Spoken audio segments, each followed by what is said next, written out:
নমস্কাৰ সকলোৰে কাৰণে এটা ভাল খবৰ অসম পুলিচৰ যিটো ড্ৰাইভাৰ পোষ্টৰ কাৰণে হৈছিল তাৰ ভাগৰ এডমিট কাৰ্ড ড্ৰাইভিং টেষ্টৰ এডমিট কাৰ্ডটো আহি গ'ল আপোনালোকে কেতিয়াৰ পৰা ডাউনলোড কৰিব পাৰিব সেইটো আমি আজি চাম প্ৰথম আপোনালোকে তো যাব লাগিব SLPRB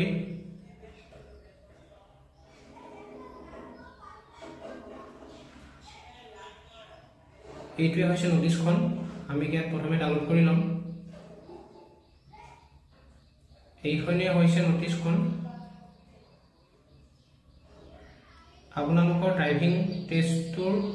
স্টাৰ্ট হ'ব 10 তাৰিখৰ পৰা আৰু আপোনালোকে এডমিট কাৰ্ড ডাউনলোড কৰিব পাৰিব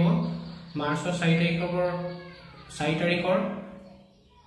11 বজাৰ পৰা আৰু এইটোটো খোলা থাকিব 9 তাৰিখলৈকে ইয়াৰ ভিতৰতে আপোনালোকে এডমিট কাৰ্ডটো ডাউনলোড কৰি ল'ব আপোনালোকৰ 10 তাৰিখৰ পৰা ফাৰ্ষ্ট আসাম কমান্ডো বেটেলিয়ন মান্দাকাটাত নৰ্থ গুৱাহাটীত আপোনালোকৰ ড্ৰাইভিং টেষ্ট স্টাৰ্ট হ'ব ধন্যবাদ।